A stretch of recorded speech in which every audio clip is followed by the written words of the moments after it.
Students, after studying this module, you will be able to learn the meaning and the consequences of globalization. You will be able to understand the concept of national competitive advantage and also learn major benefits and risks associated with globalization.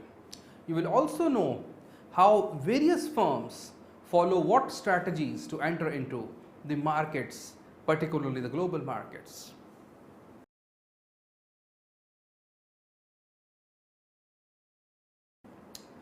Let's first of all try to understand the concept of globalization.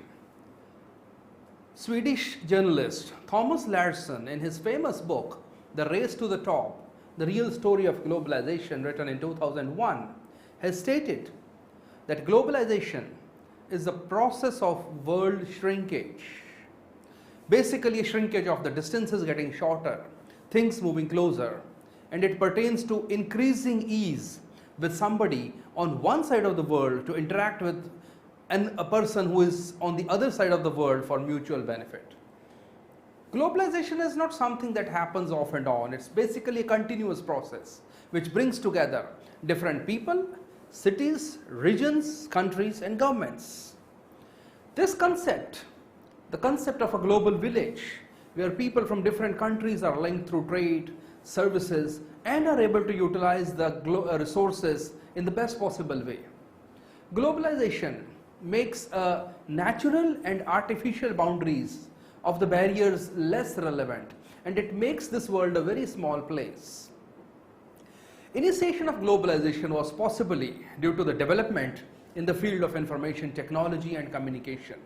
Developments in the field of communication have created a path for different economies to come together and connect with each other so that resources in one part of the world can be utilized efficiently. Globalization is basically the process that makes the flow of goods, services, people, idea and capital easier, and it's a way by which you can link all economies together and decrease the artificial barrier which man has created between the people. We have long conceptualized the world as Vishva eva Kutumbakam, the whole world as a one family. So students, globalization is definitely an all-encompassing reality which is happening around us now. Let us try to understand various forms in which globalization takes place. Globalization comes to us in many forms. The most discernible form around us is the globalization of trade. Since ancient period, there was a time when people used to trade across nations. We had a famous Silk Route. We had the goods and services moving from one part of the world to another part of the world. And that was the first initial step of the globalization. The traders of India were traveling around the globe, and India became the place, amongst the most prosperous places in the world. Now the nomenclature has changed, but the basic theme remains the same. Globalization means when the traders and the service providers are providing their goods and services to the people living in different parts of the world.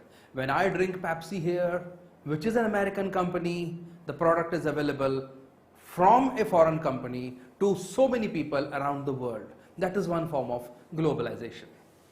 The second aspect is the globalization of human resources. Globalization has made possible that human resources can easily move from one country to another country to get jobs, for career, for training, for knowledge, education, etc. Easy mobility of human resources provides competitive edge to the businesses which operate throughout the world. Businesses can easily train their employees in different countries to learn about new technology, and they can adapt it so that the technology can be used in the place where they are working. Another form of globalization is basically the globalization of knowledge. Education is one of the most powerful tools which empowers the people, the masses. And the best part is when we are able to get the knowledge of diverse subjects easily.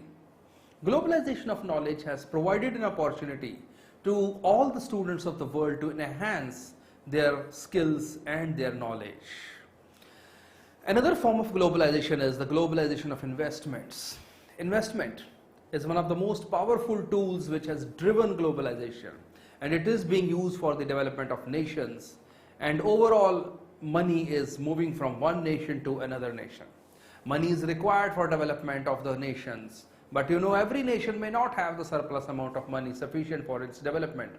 So the funds move in different forms just because they have become easy to move, and globalization has made it easier for the countries to get investment from other nations and use it for their own development. In India, the process of globalization in the recent times is set to start since the new economic policy of 1991. Globalization was one of the most important components of the liberalization, privatization and globalization regime. In this new economic reforms which were introduced, the idea was to make the Indian economy competitive. Before 1991, India faced a huge crisis because of fiscal deficit. Investors were not ready to invest significantly into India. NRIs had lost confidence on the Indian economy. International loans were creating more burdens on the economy. And due to all this, there were problems, and it became imperative for the government to open up the Indian economy to the people and the firms throughout the world, and to provide more opportunities and more competition into the Indian markets, so that ultimately India could become more competitive. In long run, globalization has produced both positive as well as negative effects. Globalization has proved to be a mixed blessing for the Indian economy.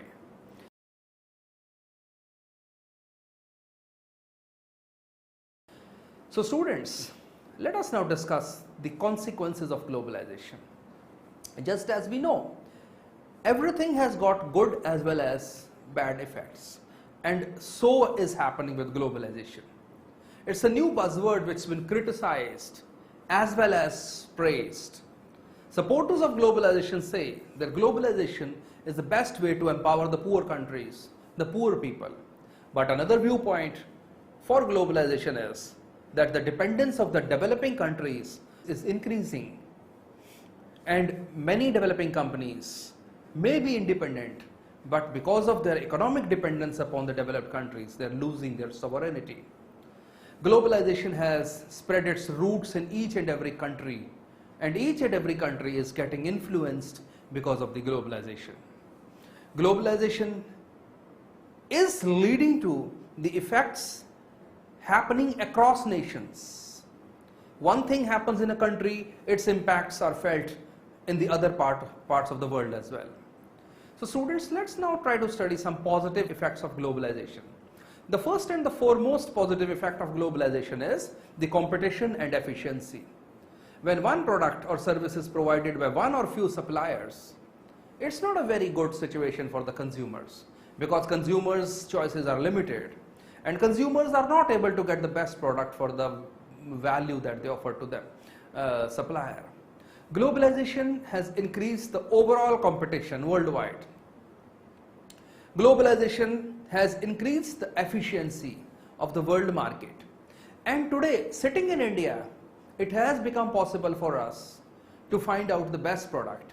Today, farmers are able to procure the best products which they want. They are able to sell to anywhere, to the best companies. If you are competent, if you are good, if you can deliver, competition has opened a lot of opportunities, and the young people, young, bright, intelligent boys and girls of our country, they have definitely made a lot of benefit in terms of their career, and the opportunities were created because of globalization. Second major effect of globalization is the movement of capital. For the growth of any country, capital is necessary. And many a times, the internal domestic savings may not be enough. For continuous economic growth, nations need capital, and globalization has paved the way for a smooth flow of capital across the nations. Today, for many countries, foreign capital plays a more important role in the development of a country. Foreign capital can take the form of foreign direct investment and portfolio investment. and the growth of many developing countries, FDI is definitely playing a very significant role.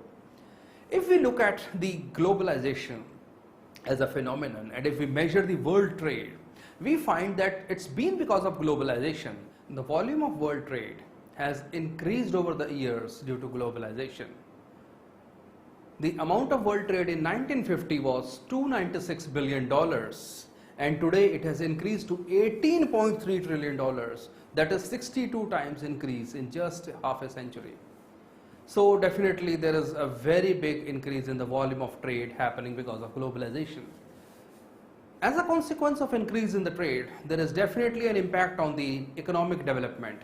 Globalization has definitely brought economic prosperity to the whole world, particularly the countries which are classified as the developing countries. Impact of globalization can easily be seen in a country like India and China. It's due to globalization that tariff rates were reduced in many parts of the world, and the countries were encouraged to have a free flow of the goods and services, which increased the flow of capital, technology, and people into different countries. So the overall development of the developing countries increased because of globalization. There is also an increase in the transfer of technology. Definitely there has been an advancement of technology, and transfer of technology has happened because of globalization. It has made the good technology available to even the developing countries, which earlier was not possible. International companies are opening their offices in form of multinational companies, and foreign nationals are working in them. Hence their knowledge, their skills is adding to the knowledge and skills of even the developing countries. Globalization has also increased the employment opportunities. Large number of MNCs are investing in foreign countries, and they have created more jobs for the people in those developing countries. More employment has increased per capita income of so many developing countries, and the chain effect incrementation in income has raised the standard of living and social welfare of the people in those countries. So students, these are the good things which globalization has brought to us. But now it's not just the one side of the story. Globalization has several negative impacts as well on the world economy. The first and the foremost major negative impact is there is an increased gap between the rich and the poor. Globalization has exposed poor countries to global competition. You know, competition can be between equals. When there is somebody at this level and another at this level, they really cannot compete with each other. And poor nations don't have much capital to fight the international competition. So the result is there's a very big gap between the rich countries on one hand and the poor countries on another hand. Even within a country, there's a gap between the rich individuals at one hand, which are less in number, and a large number of people who do not have that degree of access to the resources and affluence. So this gap has definitely increased. And this is widening as a result of, one of the reasons behind it is the globalization.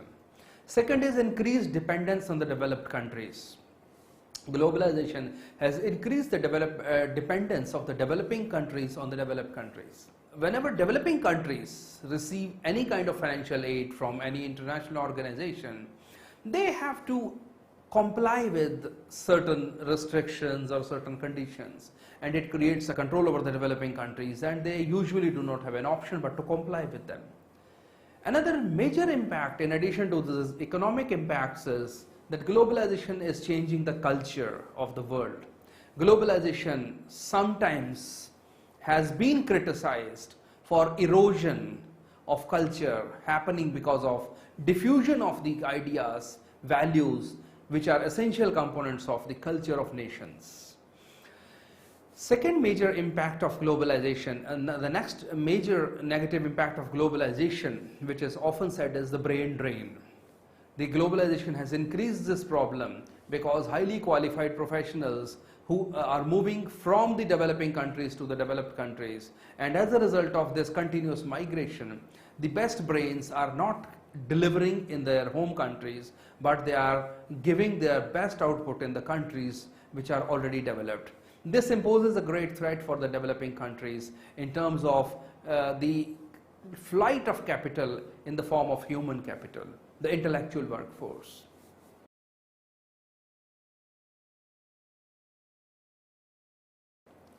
So students, let us now study about globalization and the national competitive advantage. Competitiveness of a nation is basically its capacity to innovate and upgrade and to remain relevant and competitive in the global scenario. Nations differ in terms of culture, value, economic structure, national condition, and these factors collectively contribute towards contribution of what is known as the competitive edge for a nation. The very best diamonds are found in South Africa. The answer is that nature has given a gift to that wonderful country. The effect of natural resources can easily be seen in Gulf countries. World supply of oil is controlled by the Gulf countries. Why? Because nature has given the advantage to them. Natural resources also affect the national competitiveness of countries like US. They have abundant technological resources which makes them ahead from many other nations and gives them a competitive edge in terms of technology intensive products like microprocessor and computer software. So different factors play a different role in different countries to make them more competitive. So national competitive advantage is basically the assessment of a nation's ability to participate competitively in the international markets. In his legendary book, The Competitive Advantage of Nations, Michael Porter has identified that in order to increase the competitiveness of nations, there are some factors, and those factors are firstly the demand condition, the factor condition, the related supportive strategies, and firm's structure and rivalry. Let us try to study each one of them. Demand conditions. Demand conditions refer to the demand for a product or a service in a home country. Demand for a product depends on the need of the consumer, wants and income of the consumer, the size of population. Demand conditions play a very important role in determination of the competitive advantage, not only by the domestic demand for the products which outweighs the foreign demand. When the domestic demand for a product is greater than the foreign demand, then the firms devote more time for the development of the product in that country. The second factor leading to competitiveness of nations is the factor conditions. Factors or resources can be anything. They can be things like human resources, they can be things like material, they can be inputs like technology, capital or skilled resources. Each country has its own particular set of the factors. For instance, India, the competitive advantage can be treated in terms of skilled human resources. The next factor is the firm's strategy, structure and rivalry. Within a nation, the structure of companies, the strategies adopted by the rivalries amongst competitors affects the local firms and affects the national competitive advantage of the firms as well.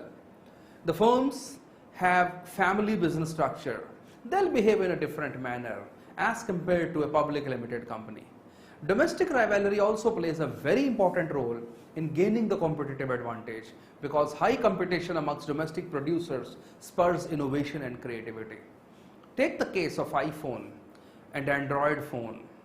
See, it is promoting innovation and it is making US as a top player in the field of providing these gadgets, and it is adding to the national competitive advantage of that country.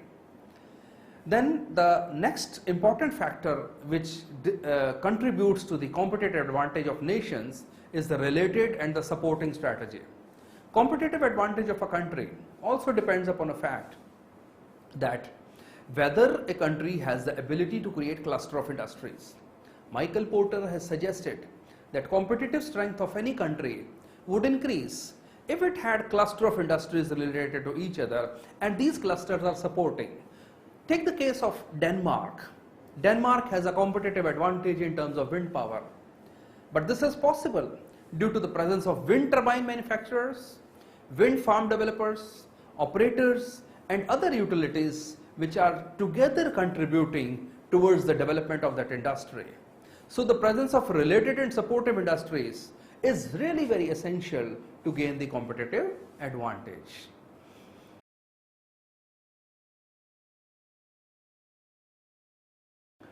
So students, let us now move on and discuss various issues related to globalization.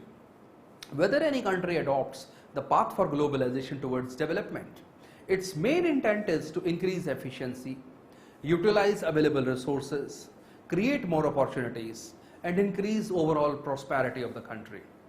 But what is hidden in future can't be predicted precisely. For some countries, globalization has proved as the best thing that could happen to that country, whereas for some it has been the other way around. The point, overall gains and risks attached with globalization can stop.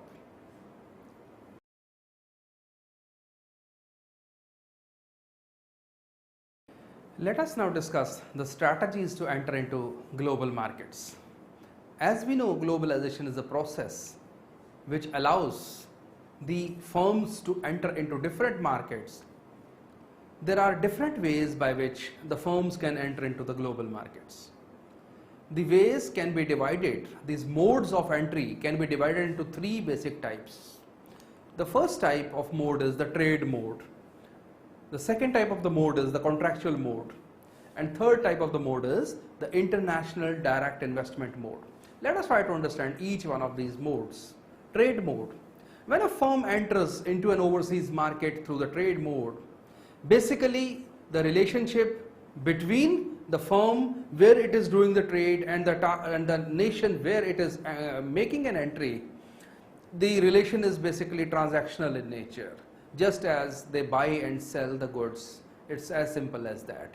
And this trade mode of entry into overseas market can happen in three different forms. One is the direct trade or indirect export, second is the counter trade, and third type of the trade is the cooperative export. The direct and indirect exporting is basically when the firms set up their own exporting departments for making the goods available to the foreign consumers. Therefore, the ultimate responsibility lies on the firms to sell the products to the international markets. The mode of direct exporting becomes quite desirable, especially when the company or the firm wants to involve itself into the international business. It's just like a starting point, but it's not necessary that the company possesses the capacity to do the same. Therefore, the firms which have capacity and infrastructure, they go for direct exporting. The firms which do not have this, they go for the indirect exporting and may hire the intermediaries to sell their products outside the country. These intermediaries are also known as the export management companies who undertake the responsibility to make the goods and services available into the international market. The second method of trade mode is the counter trade. Counter trade is a form of a bilateral trade where transactions are set in terms of goods rather than money. Whether it's the shortage of money which exists between a seller or a buyer, or an arrangement on mutual consent, they may not trade in terms of money, but they will trade in the form of the goods. There are different variants of counter trade. For instance, we had the barter, which used to happen very frequently in the olden days. Today it's got very limited applications. Second is the switch trading. Under the switch trading, the seller company agrees that it will purchase from the buyer country in future to fulfill its obligations. Third type of the method in this mode is the counter purchase. In this, the counter purchase is a specific agreement under which the seller company promises that it will purchase a specified amount of product from the buyer in future. Another form of this arrangement is known as buyback. Buyback is a kind of an arrangement in which the firm agrees to build up a plant in one country, supply technology, provide training and all other resources and services, but in return it takes up a fixed percentage out of the plant output as a payment corresponding to setting up the cost of the plant. Another method under this mode is the offset mode, in which agreement by one country is to buy a product from another country, which is subject to the condition that selling country will purchase the raw material or component of the finished product from the buyer country. The third form of the trade mode is the cooperative trade. Cooperative trade is also known as piggybacking. In this situation, under which one company uses the international distribution channel of another country, It's a low cost strategy to enter into international business. But the essential requirement for cooperative trade is that the two companies or the two firms should not be competing with each other, because much success of cooperative trade will depend upon the commitment and honesty of the two firms towards each other. After the trade mode, the second mode of entry is the contractual mode. Contractual mode has different forms. The most common form is the licensing, which is very common. Under this, the firm transfers its intangible assets like technology, expertise, trademark, patent, manufacturing technique, etc. to another firm. The firm which is selling intangible asset is known as licensor, and the firm which is buying this intangible asset is known as the licensee. Licensing is an advantageous agreement for both licensor as well as the licensee. So students, licensor can recover the cost of research and development that has been incurred by them in developing the tangible asset, and at the same time the licensee gets the intangible asset at a low cost. Instead of making it themselves, they are paying some license fee and getting it from somebody else. Under this process, both gain, but the major disadvantage in this process is that the control and secrecy cannot be maintained by the licensor. Licensing usually is time-bound agreement, and after the termination of the contract, it may or may not be renewed by the licensor. Many industries such as say software, pharmaceutical and many other industries are usually operating on this mode. The second mode of entry under the contractual mode is known as the franchising. Franchising is also one of the popular modes which has been widely used by many firms. Franchising is the technical collaboration between one country, which is known one company, one firm, which is known as franchisee. It uses the intellectual property rights like the patent, the trademark, the expertise, or the exclusive procedure to produce a product of another firm, which is known as a franchisor. We all like to have our favorite fast foods like pizzas and burgers. Many of them are operating through the franchising mode. Franchising and licensing seemed to be the same, but there is slight difference between franchising and licensing in terms of its operationalization issues. Franchising provides more control and secrecy as compared to the licensing agreement. If a franchisee fails to follow the rules and guidelines given by the franchisor, then the franchisor has a right to take back the franchisee, which may or may not exist in the case of licensing agreement. The third type of contractual mode is the turnkey project. Under the turnkey projects, one firm agrees to take the full responsibility of designing, construction and fully equipping a particular plant or a project till the time when the project is finally ready for operation against a fixed price which is going to charge from another firm. This type of arrangement is advantageous to shift the risk of enhanced cost due to inflation. For example, Indian construction of metro project. This is an example of the turnkey project. The third mode of entry into the foreign markets is the international direct investment, in which the firms make the direct investment themselves. There are many forms in which this can be done. One form is the joint venture. Joint venture is a very popular mode of entry into the international markets. Joint venture is a short-term partnership under which two or more organizations join hands to complete a particular venture. Each firm will contribute its assets or its capabilities and finally share the profits and risks which will be associated with the project. The second form of the international direct investment is the wholly owned subsidiary. When a firm known as a parent company owns or controls 100% stock of another company, then it is known as a wholly owned subsidiary company.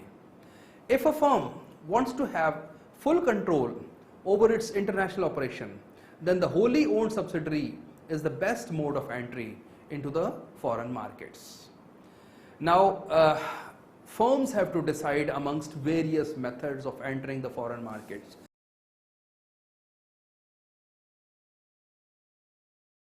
So students, let us now understand the factors that affect the strategies to enter into the international markets. When an organization decides that it wants to expand itself into the international markets, definitely it's a difficult question of selecting the right mode, because its success will have its long-term strategic implications as well. Basically, the choice of mode of entry into overseas markets depends upon three factors. The first factor is the availability of resources with the firm, which is really most important factor which influences the decision of that organization. Each and every strategy to enter into international trade demands different quantum of resources. So ability and willingness of a firm to devote the resources affects the decisions regarding the mode of entry. The second factor is the desire to maintain the degree of control. The entry mode of international trade depends upon the desired level of control that an organization wants to have over its international operations. And the third variable which influences the choice is the willingness of the organization to bear the risk. Higher the capacity of a firm to bear the risk, the mode of entry it will choose will be different. The factors of entry are also influenced by some other factors, which can be external factors such as the size of the market, the growth rate of the market, the government restrictions, the level of competition, production of shipping costs, etc. There can be some internal factors as well.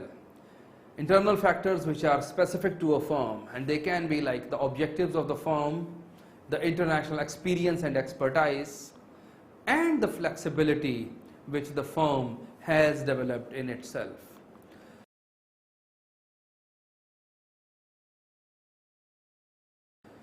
So with this, students, let us now recapitulate what we have learned so far. Globalization is a process that makes the flow of goods and services, people, ideas, and capital easier by linking all the economies together and decreasing the artificial barriers amongst them. Globalization happens in many forms. It happens in the form of globalization in terms of trade, in terms of human resources, in terms of knowledge, and in terms of investment. In India, the process of globalization started through the implementation of new economic policy in 1991. Globalization was one of the important components of the LPG model, that is the liberalization, privatization, and globalization. Globalization has positive as well as negative effects, and the supporters of globalization say that globalization is the best way to empower the poor countries and the poor people. But another viewpoint for globalization is that dependence of developing countries is increasing over the developed countries, because of which developing countries are losing their sovereignty. Due to globalization, competition has increased at all the levels everywhere in the world, which in turn has raised the level of efficiency. Capital can easily flow from countries and the volume of trade has increased. Even the developing countries are now getting access to technology. GDP of developing countries has also shown a positive increase, and the employment opportunities have increased worldwide. However, globalization has also increased the gap between the rich and the poor. The problem of brain drain has increased, and some countries have felt that their culture has been negatively affected as a result of globalization. Nations differ in terms of their culture, values, economic structure, natural conditions, and all these factors collectively contribute towards the competitive edge. So students, we have learned that globalization has opened many opportunities, and at the same time it has also led to some threats for the emerging economies, and there are advantages of scale and monopoly, and at the same time there are risks related to global health, level of competition, etc. Students, we have also learned various modes of entry by which firms can enter into the overseas markets.